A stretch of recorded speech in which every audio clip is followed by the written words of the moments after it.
stories from his life, they're filled with his own emotions since he's the one reading it. And it's been absolutely, it's just been a real joy. My wife bought it and put it on Audible, and I said, "What are you listening to?" And she said, "It's Matthew McConaughey. This is his book."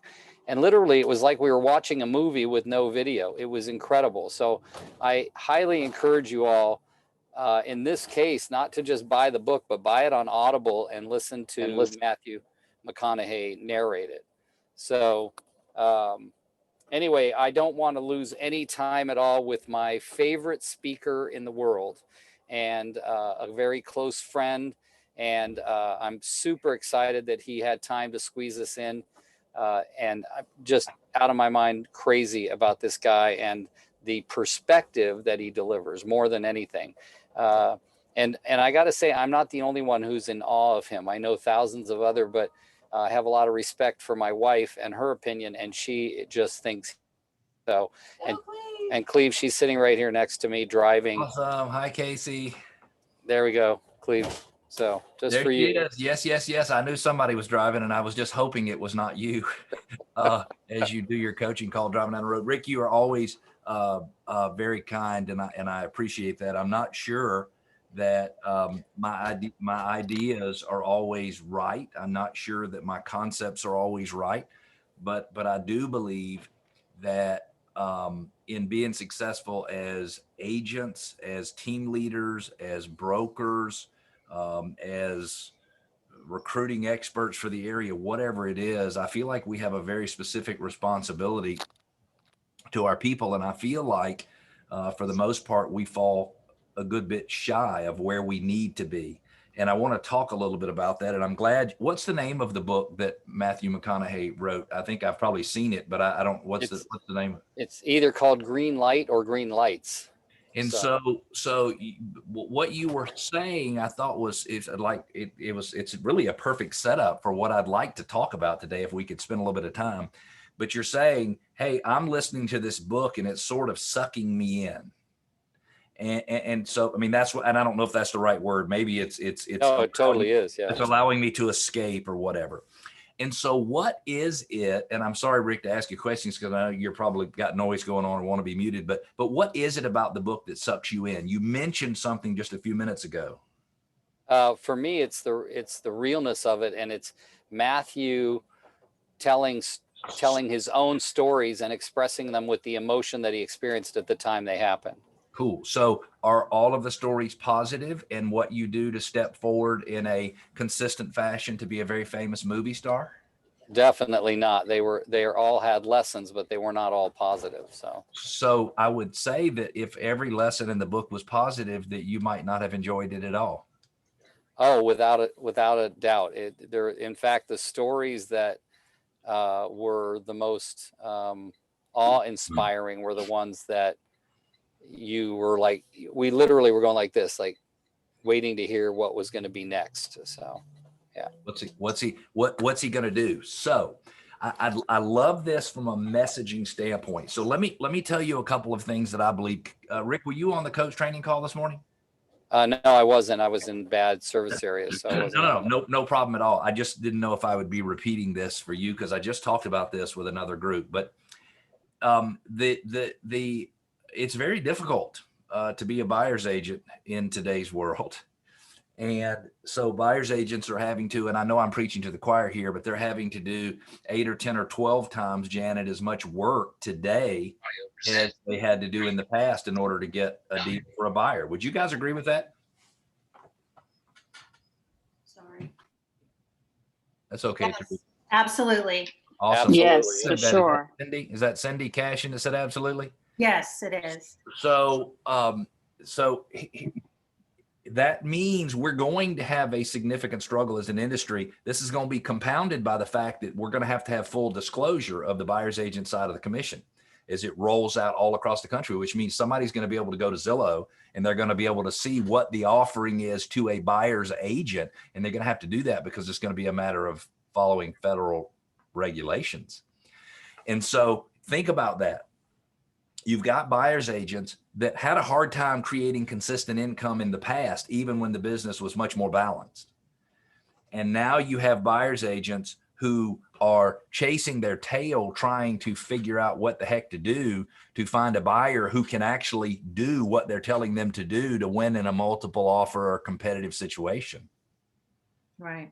And the brain damage is significant. So what's going to happen is you're going to find, Patrice, that this is going to run a certain percentage of the agents out of the business. And it's not possible for it not to.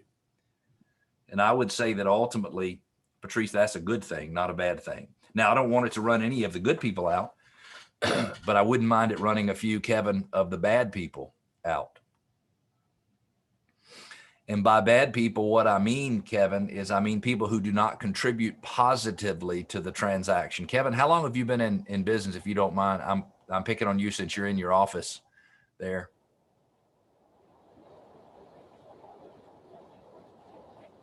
Hi, Kevin. Can you hear Kevin, me? Am I the Kevin, only Kevin here? Are you talking to me? yes, he's talking to you, Kevin Jarrett. Well, I didn't know if I was the only Kevin. I was like, No, sorry. I should have clarified, Kevin. Sorry. I thought you knew I was since you unmuted. no. This is my 23rd year. So you've seen a lot.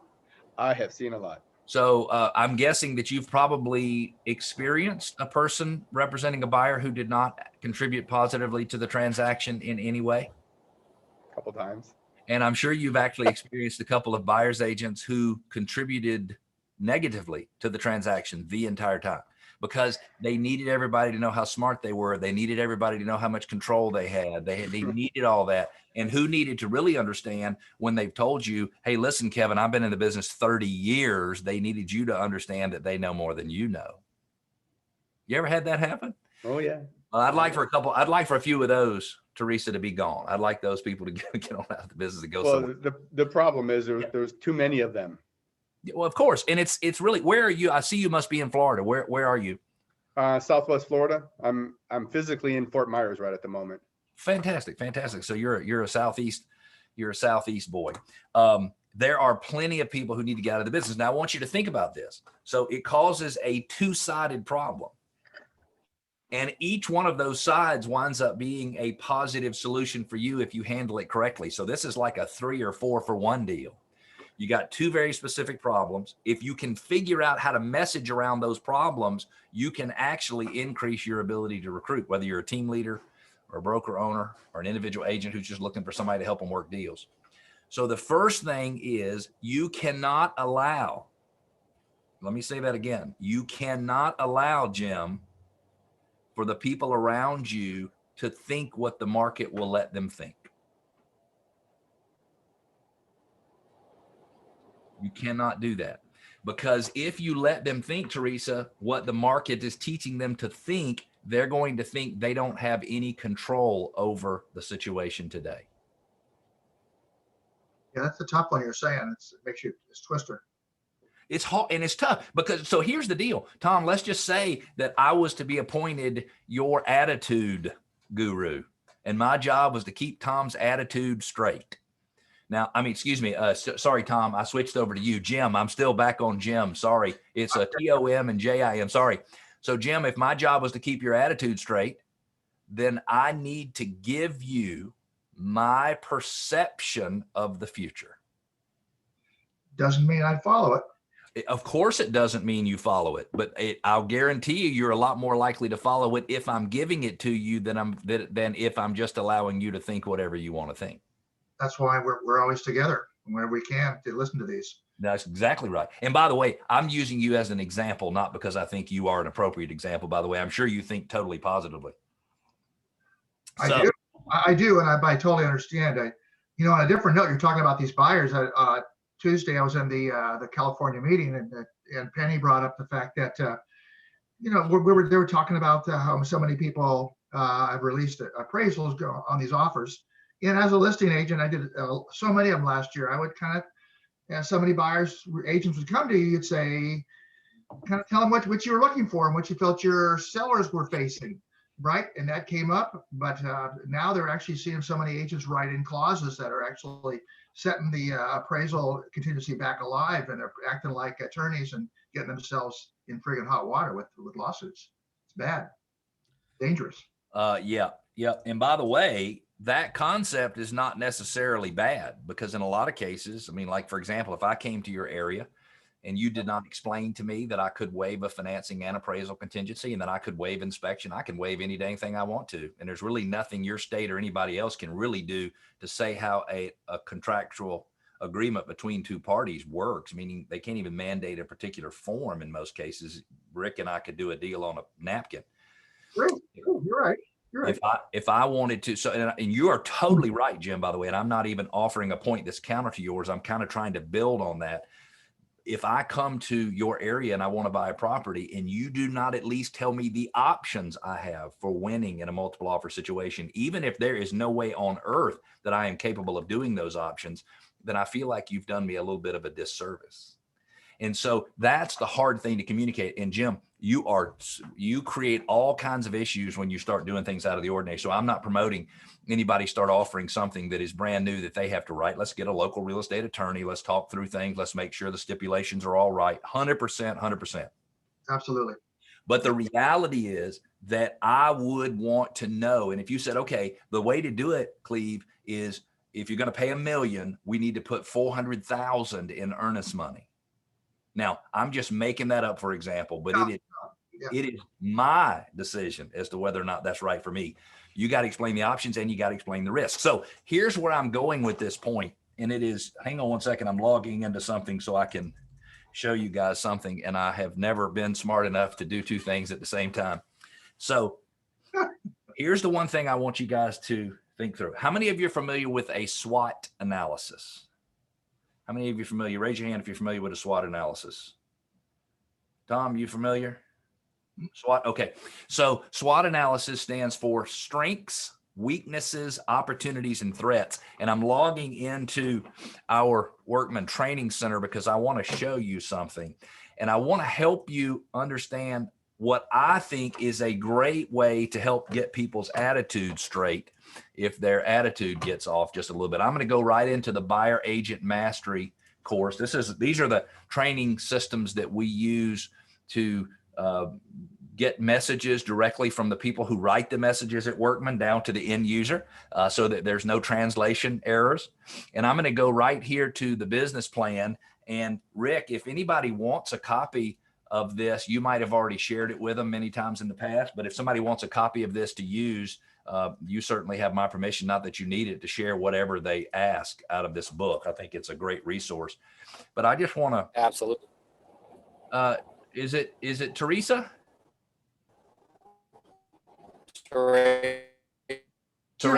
Teresa. Yes. Okay, cool. Yes. I look like Teresa zucchini, but I know that's not what it is.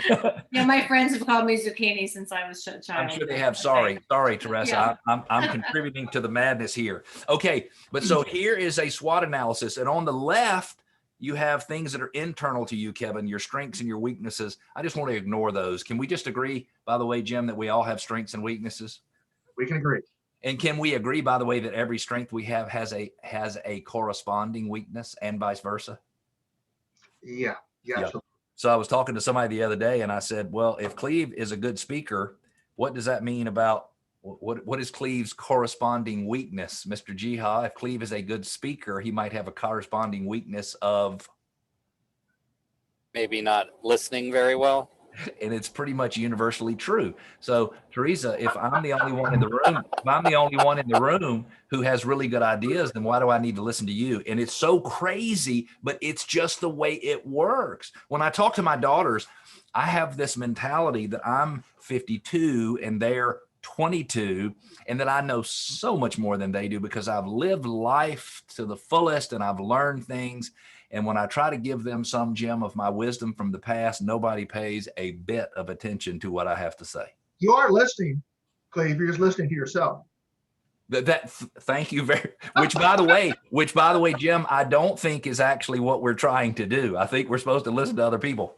If I tell them stories that are meaningful to them, it's amazing how they will listen. So I want to go to the right side of that center vertical line where you have opportunities and threats. These are things that are external, but I want to talk about the magic of the bottom right quadrant, the magic of a threat. So I'm going to give you a statement, and I want you guys to try it on for me over the next few days, weeks, and months. And I'm going to tell you that within all threats lies the perfect marketing message. I want to say that one more time so you guys can get it down. Cindy, within the threats, within each of the threats the industry is facing from external forces lies the perfect marketing message.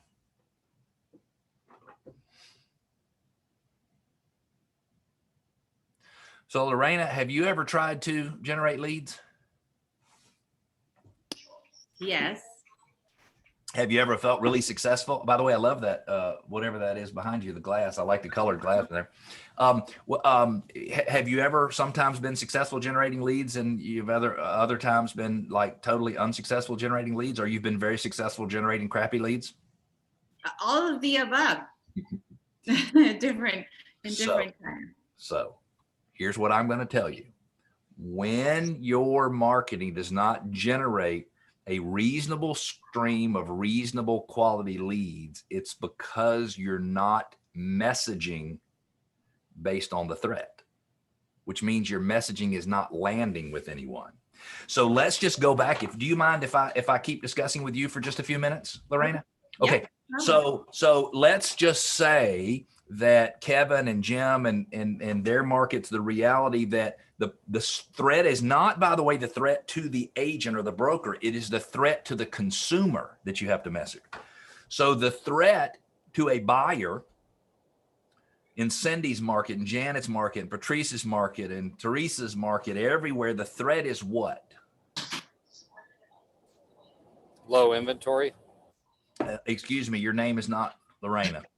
Oh, sorry. I'm gonna ask you, can anybody mute Mr. Jiha? How do we mute Mr. Jiha? No, I'm just kidding. So the threat is what? Yeah. So you say the threat is low inventory, but I don't really think that's the threat at all. I think that's the cause of the threat. But the threat is, what is it that she's going to suffer based on today's market? So the low inventory is going to cause you what problem, or what, Lorena, if you're a buyer? If I'm a buyer, I will not be able to have opportunities to put in offers or accept offers, because we have cash buyers coming in and just taking over, going to the front of the line. And so would you say that the threat is that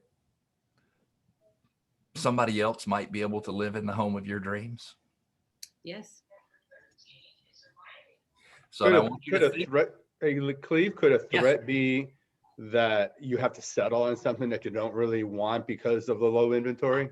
Could be. Now we would use that from a marketing standpoint, just the opposite of what we're talking about. But if you'll stick a pin in that, we'll come back to that in a second, if that's okay.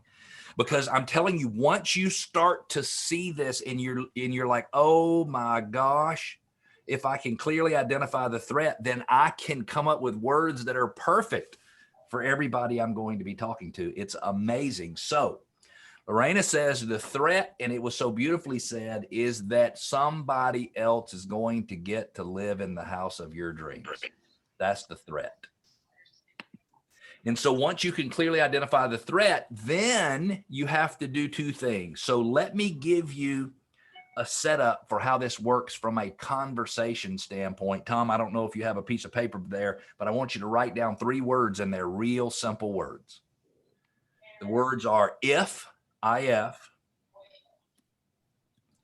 Andrew, then, THEN, and then the third word is the same as the second word, which is then. And so when you want to message correctly, you use if, then, over and over again. And here's how it works. You ready?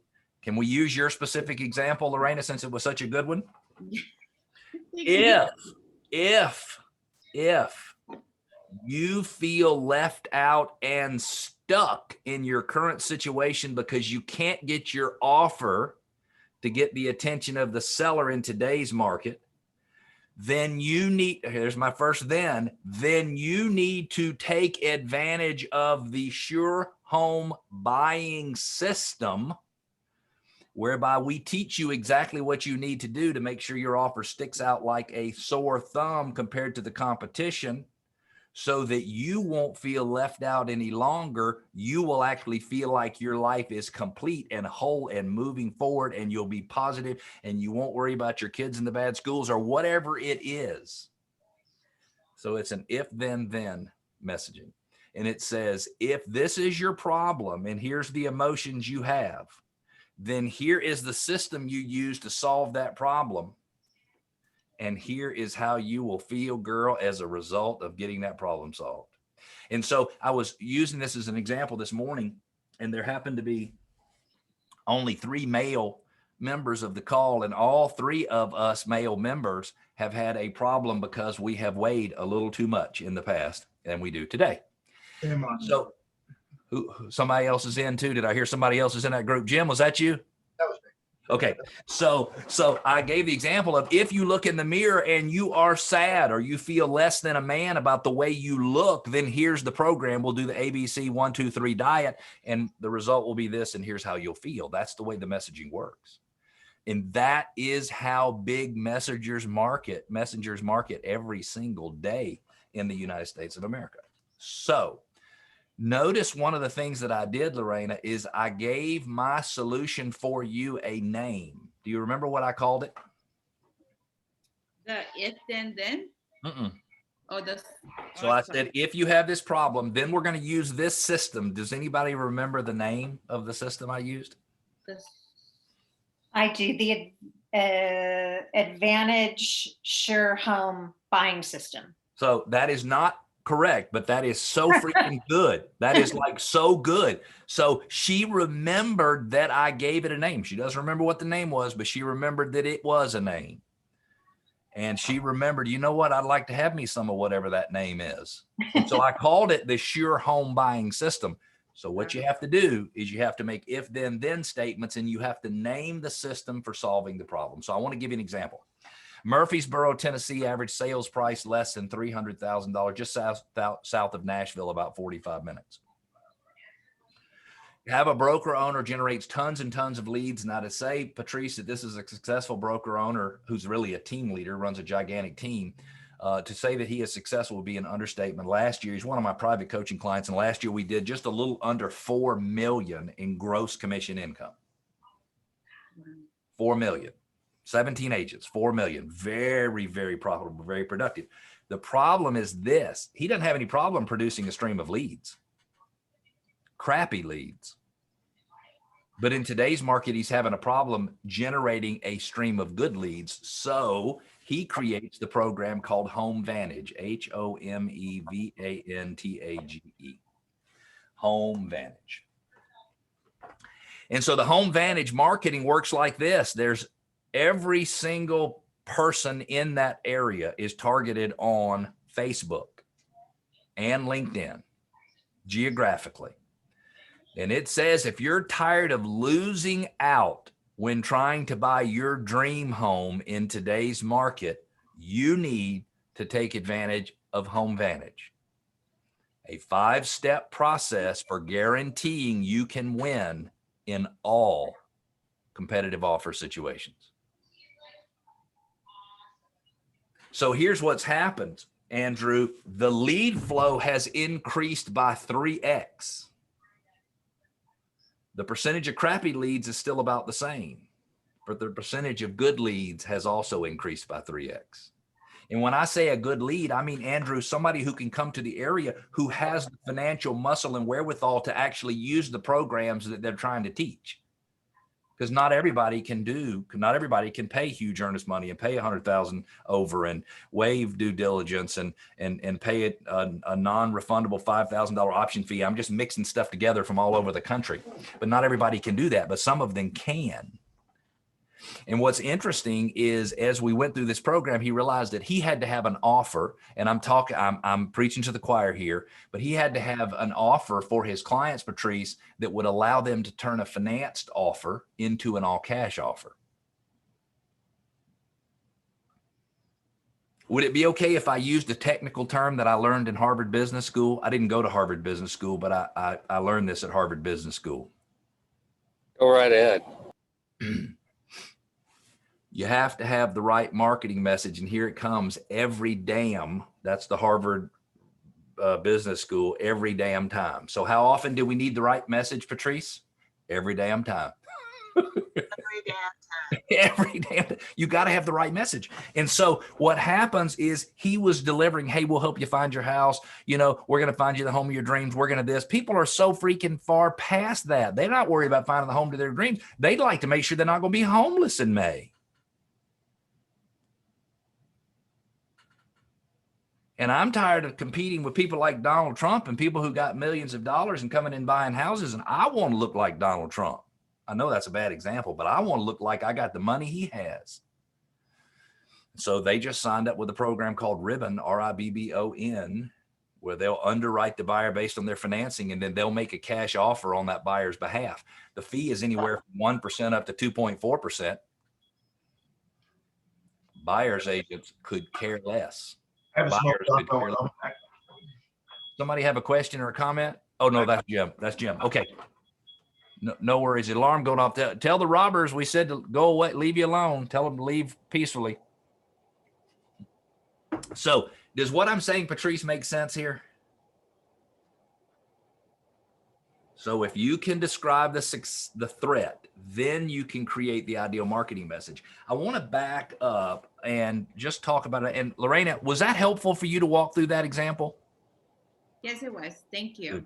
Good. So when you start doing additional business, I don't need you to send all of it to me, but I would like about 20% of it. Do you mind just mailing me a check once? Sounds great. Because here's what's going to happen. If you use it and you believe in it, it will work. It will work. My address is P.O. Box 451, Duluth, Georgia, 30092. Just mail the regular checks to me. All right. Now, I want to talk about another threat for just a second. How many of you have iBuyers in your market?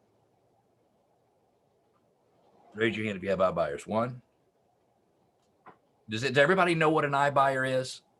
So an iBuyer is like Zillow, Open Door, OfferPad, any company that makes instant offers to buy properties for all cash. So Rick says yes, yes. Lorena, where are you, Lorena?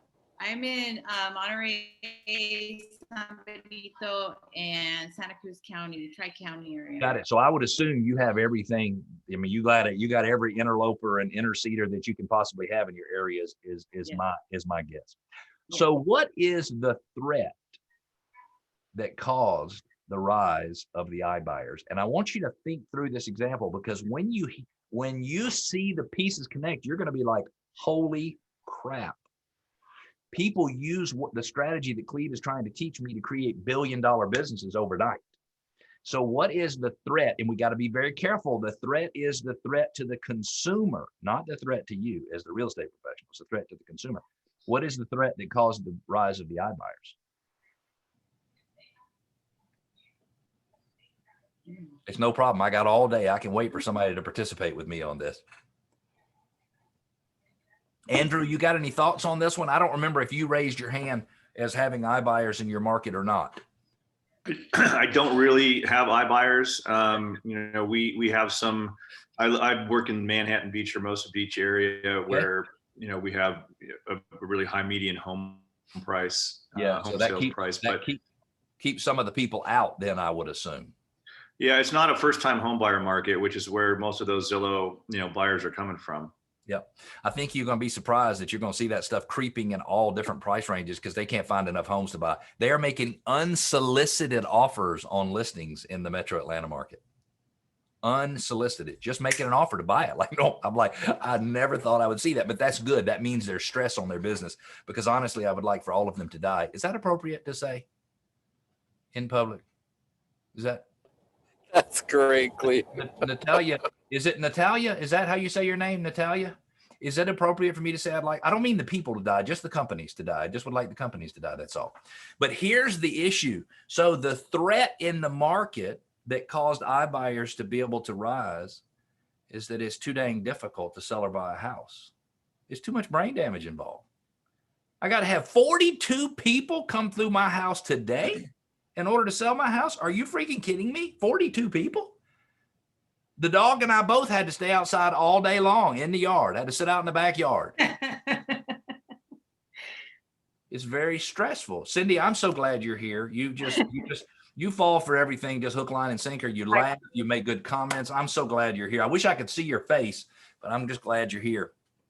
Yeah, you don't want to see this face this morning, No, but no. Listen, I have long time gotten over telling women that I want them to be on video if they don't want to be on video. That is not a discussion I'm willing to have. I have 4 daughters, by the way, so well, I there you go. realize that we have to work for 2.5 weeks to get prepared before we go out of the house in our new dress and our makeup and all that kind of stuff. So the threat that caused the iBuyers to be able to rise is that there is too much difficulty involved in a transaction. So for any of you who've ever heard any iBuyer messaging, Zillow, Open Door, or OfferPad, they all are surrounding 3 topics: speed, certainty, and convenience. Speed, certainty, and convenience. So I say to everybody on a team here in Metro Atlanta, not my team, but a team in Metro Atlanta, I said, you should offer a instant offer program. And they're like, nah, we're never going to do that. We're not going to join the competition. We're not blah, blah, blah. And I said, okay, well, I mean, just be prepared to do less business. Lorraine, if you'd like a marketing plan that is designed to do less business, I think you're right on track. You're going to be right on track. And so they went with a company called Zavvie, Z-A-V-V-I-E, Zavvie, Z-A-V-V-I-E, which is an aggregator of instant offers, Zavvie.com. I'm not endorsing any of these properties. These companies, I don't get any referral fees or anything from them. And so they say, if you want to sell your home instantly, don't sell it to Zillow or Open Door or OfferPad. Come to us, because then you'll be working with someone who is local and you'll be putting money into your local economy. They started making that marketing message, sending it out on postcards that they would normally send out to areas. And they talked about speed, certainty, and convenience, meaning we can do it in as quickly as 21 days. It's guaranteed all cash, so you don't have to worry about the financing, and it's convenient, meaning you don't have to have a bunch of smelly old weirdos like Cleve coming through your house, looking in your underwear drawer. Which, by the way, I've never done, but that's what everybody thinks when they think people are coming in their home. That's going to be, I'm going to be violated with people coming into my home. So the messaging is speed, certainty, and convenience. And see, you can use that from a messaging standpoint. So let me give you an example. Lorena, let's say that you are a potential seller and you're in my social media marketing campaign, and I say that we will give you a guaranteed closing date.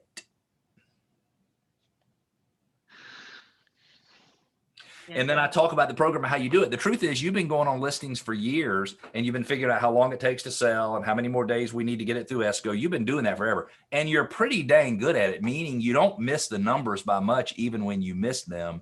And so you could have a marketing program that says when we meet, we can pick our closing date together. If we miss it any more than 14 days, one way or the other, we're going to give you $500 or $1,000, or we're going to waive some of our commission or something like that. See, that's brilliant, because you're messaging against the threat.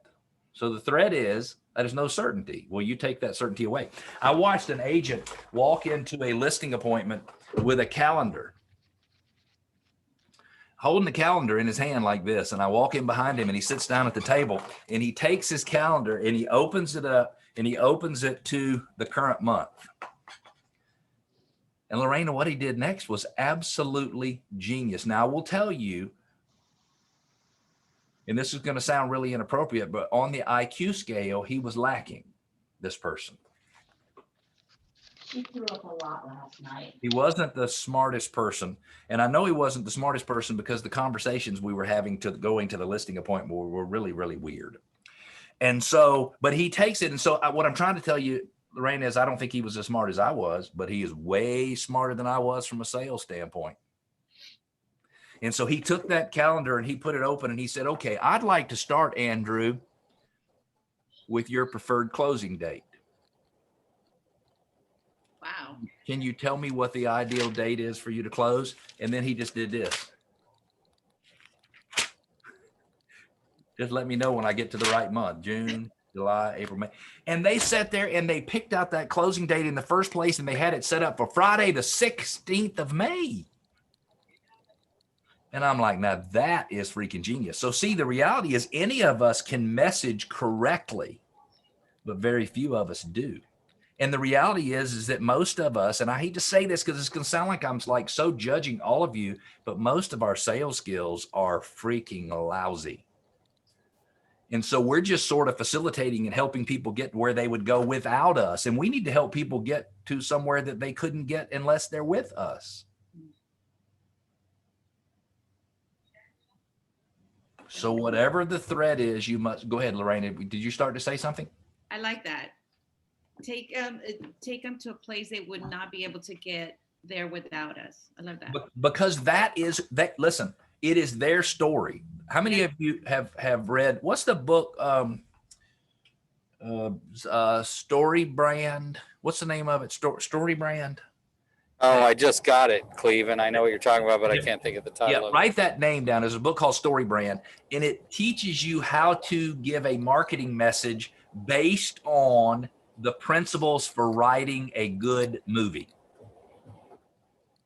And they use different terms, Natalia, but you'll see that same storytelling. If this is a problem, here's what you do to solve it. Here's how you felt before. Here's how you feel after. And once you start to learn that from a marketing messaging standpoint, it will make all of the difference in the world. And so you have to think about what are the main threats in your market today. There's probably 3 or 4 or 5 of them. You have to have a marketing message surrounding 1 or 2 of them, and you need to shout that marketing message from the rooftops. So in Murfreesboro, Tennessee, to circle back around to Dan Elam and his agents, who, by the way, are just like you. Lots of them married, some of them single, some of them with kids, not some of them without kids. Some people worried about sending their kids to college. Other people worried about how they're going to pay their bills in the month of May if things don't pick up. I mean, people are people, pretty much the same. And him coming up with what was called Home Vantage was the first step to saving. Let me use that word one more time, saving his team members. Because it started to produce a larger quantity, a larger flow of leads. And from that flow of leads, they were able to pull out more qualified buyers who could actually do the things they needed to in order to win in multiple offer situations or competitive bid situations, whatever you want to use. So who has an example? Let's see here. Kevin, he's not on for just a minute, but we'll get back to him because he was talking about messaging this way, but on a sort of, there he is, on a different subject. Sorry, Kevin, I didn't mean to call you out there. I just, you actually used to be up here and now you're over here. So I don't know what happened. So you mentioned something earlier about, from a marketing message standpoint, can you refresh me on that? And you're muted, Kevin, just an FYI. I wish I would have wrote that down. Hold on. Okay. It was really good. I'm sorry I didn't write it down myself. Does anybody else remember? No, but I wanted you to say it too.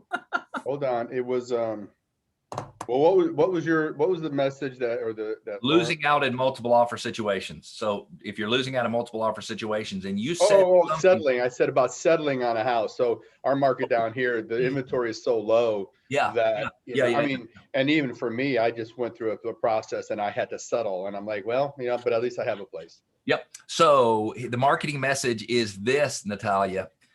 If you feel like the current real estate market is forcing you to settle for something less than you really are looking for, then you need to take advantage of our No Damn Way Will You Have to Settle program.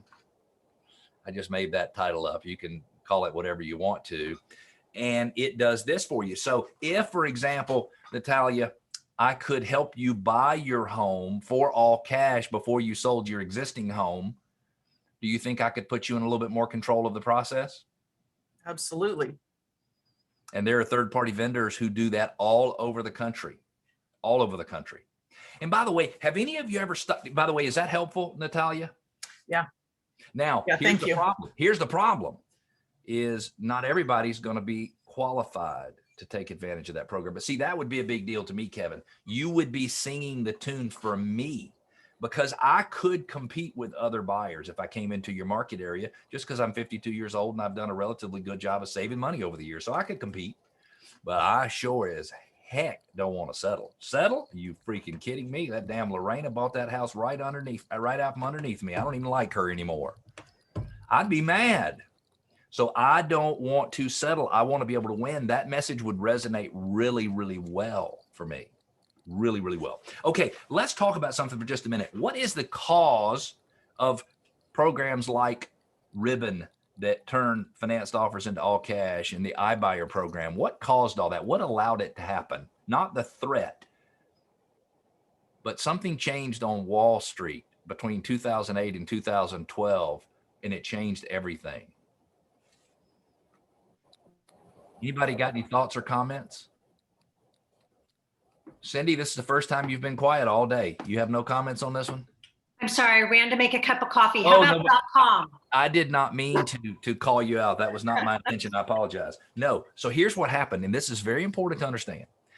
Wall Street thinks that the real estate industry charges at least 33% more commission than it should, which really is a 50% increase, meaning they think that we charge 50% more commissions and are totally justified given the services we provide. And by the way, based on some of the services I've seen some of my fellow agents provide, their estimate might be off. It could be they're charging 100% more and their services are worth. And I hate to say that. It sounds like I'm being critical of my fellow agents. I love all the good ones. It's just the ones that don't give good service that I have a problem with.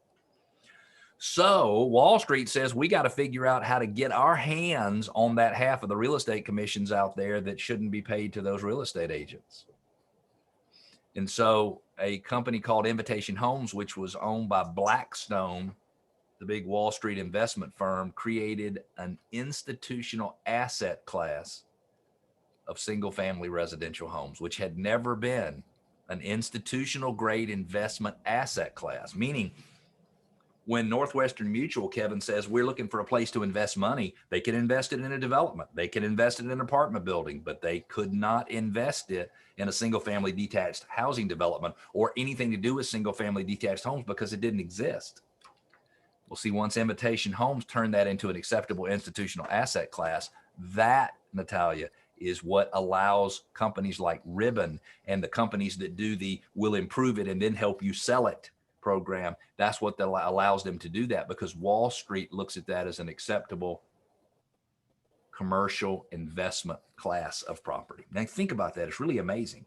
And remember, they think that if the commissions, Patrice, in the United States of America in 2020 were $200 billion, and that number, by the way, is probably not too far off of where that number is, they are saying that 1/3 of that $200 billion, so $65 to $68 billion, is charged by the industry that is unnecessary. So what they're unnecessary. So what they're trying to do is get their hand on the $68 billion.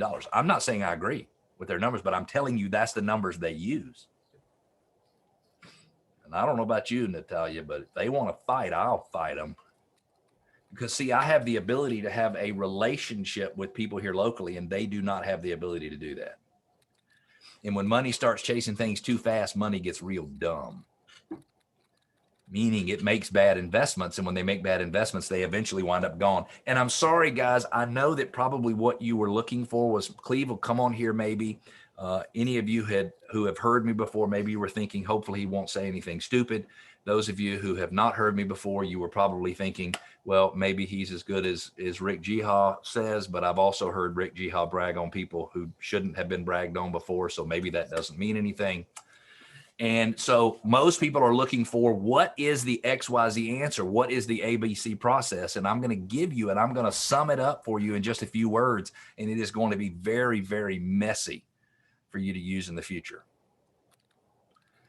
But the solution to any problems you have, market-wise, family-wise, spiritually, physically, mentally, it's you got to change the way you think. You got to think differently. And so what I was hoping today was to inspire you to just think differently and say, you know what? The responsibility of creating a marketing message that resonates with people is mine. And if I think about it a little bit differently, and if I keep those threats clearly outlined in my head, and then I message against those threats, that I might have a marketing message that better connects with people. Meaning when somebody sees it, they're like, oh crap, that's me. That's talking to me. I have lost out on 4 houses. I don't want to have to settle like Kevin says. I don't want that. It resonates with them. And then you start producing a lead that is closer to the point of gestation, meaning they are closer to being ready to go to buy that house. And that's what you're looking for. And it'll also produce something that makes people more qualified. Rick, I'm going to save a few minutes just for questions here at the end, but I want to close with something that really got all over me one day. There is an agent in my market, and let's just say her name is Tracy, because it is Tracy. And let's just say that I don't like her.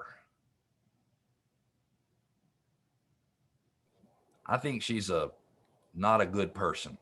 And the reason I think she's not a good person is because she has these marketing messages that are so deceptive. So you can list with her and you can cancel your listing at any time. Well, she leaves out the part that you have to pay 1% of the sales price in order to cancel the listing. And I think that's crappy. And let's just say her last name was Cousineau. Not that I want to give out anybody's last name for you to look her up online. Natalia's writing down that information. I just wouldn't get. And so let's just say that 4 years ago, her business and my business were the same size. Now, if you wonder what that is, my business, I only spend about 30 or 40% of my time in the real estate business. I run a small team here in Metro Atlanta. There are 4 other agents, so there's 5, including me. Last year, we did about $1.9 million in gross commission income. So we have a very effective team. And so 3 years ago, our businesses were the same size. Last year, her business was 3 times larger than mine. Now, you want to talk about, Natalia, something to just piss you off. That'll do it. Made me mad. And so she's doing a podcast, and because I hate her, and I don't really hate her, by the way, she's actually a friend of mine. The story just works better this way. Because I hate her, I decided, Kevin, that I would listen to her podcast, and her podcast starts out and she says, if you're a real estate professional and you think the quality of service you provide earns you a good flow of business, you are wrong. Because it is not the person who provides the best service who will win. It is the person who has the strongest marketing messages. And when she said that, I was driving down the road in the car. I almost ran off of the road. I'm like, holy crap. She is so right, because there's nothing in her business that is as good and pure and really the right intentions and customer satisfaction. There's nothing in her model that is as good as mine. But her commission's 3 times mine, which means it is the best marketer. It is the best messenger, the messenger who wins. We've got about 8 minutes before the top of the hour, and I would love it if you guys had some questions or anything that you would like to talk about. Rick, I don't know if you have any questions. Anybody except Kevin? Anybody other than Kevin? No, I'm just kidding.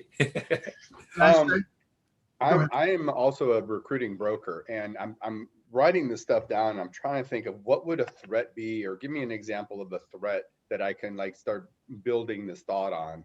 So it's so interesting. I don't know if have you guys ever heard of a brokerage called John L. Scott? Largest single independent brokerage in the United States, Washington, Idaho, Oregon, Northern California, 3,500. They're brokers there, not agents. 100 offices. It's really huge. And Kevin, I work with their office leaders, all of them, on messaging. And so I'll give you a couple of things I would think about from who are you with, Kevin, if you don't mind me asking? Realty Quest. Okay. So is it an independent in your area? It is. Okay. They're owned by a mortgage company up in the Northeast. Perfect. Hopefully they make a lot of money. Then, because if the mortgage company is good, we're relatively new. Good. Well, tell them I said I'd like you to get a larger share of whatever the mortgage company makes. I don't know that will resonate well. But so the opportunity is this. You're going to have a tremendous amount of agents in your area who are going to want to leave the business because nobody's teaching them what they need to do in order to be successful. And what you need to do is you need to help them learn how to be successful, regardless of whether or not they come to work for your company. So I want you to write down these 3 letters, and it freaking works.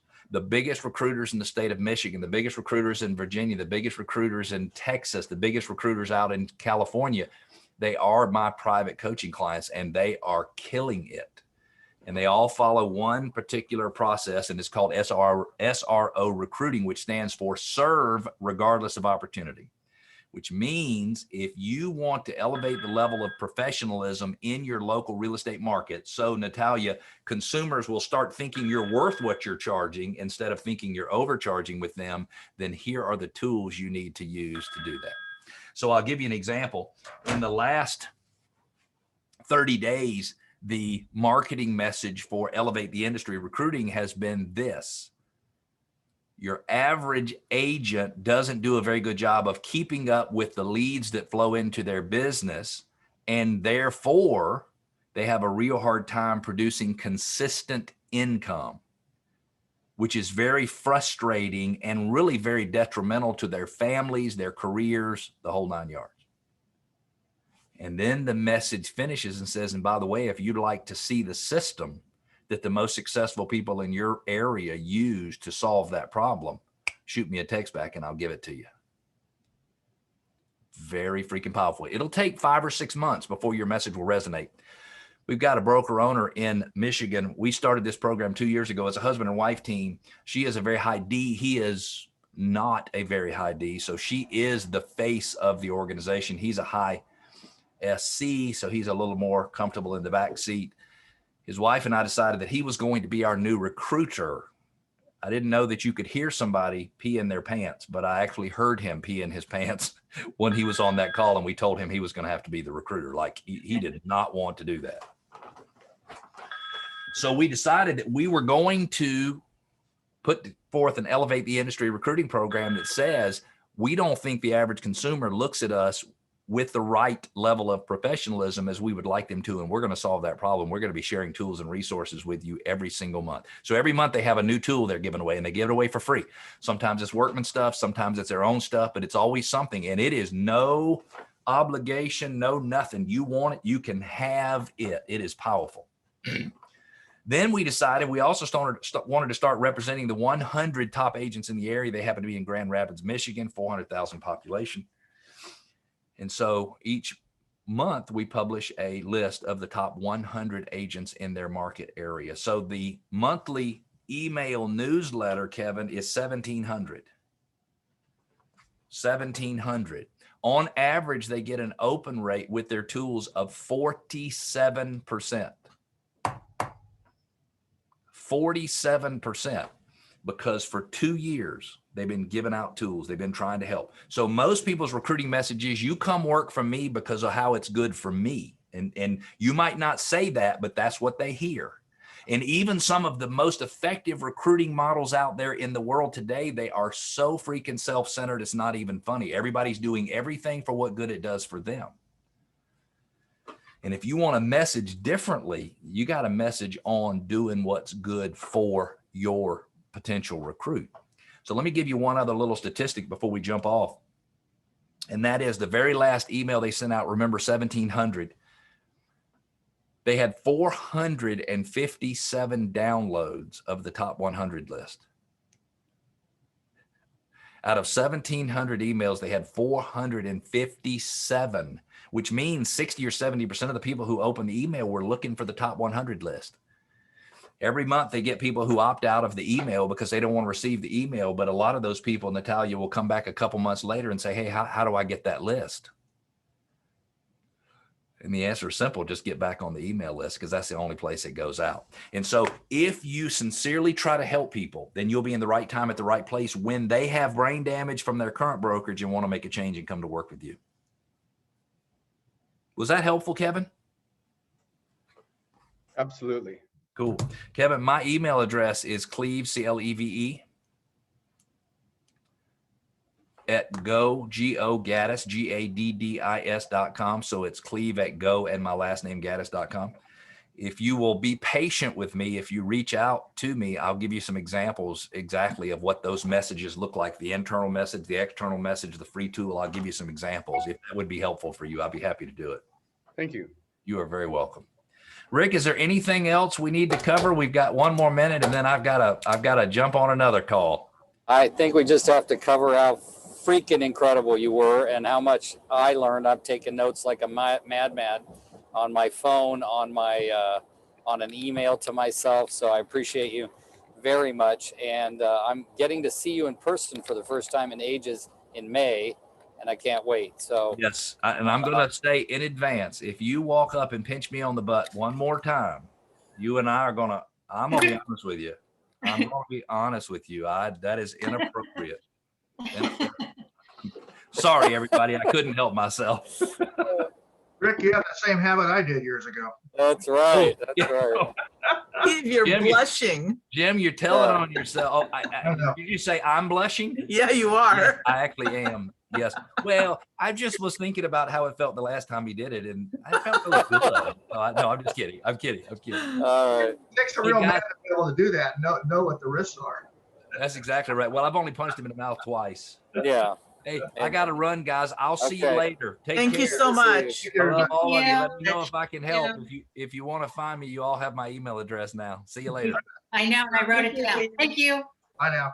Bye. Great, guys. Thank you guys very much. And please reach out to them and let them know you're grateful. Cleve@gogaddis.com. So take care, everybody. All right. Thank you, Rick. Bye. Bye, everybody. Bye. Bye.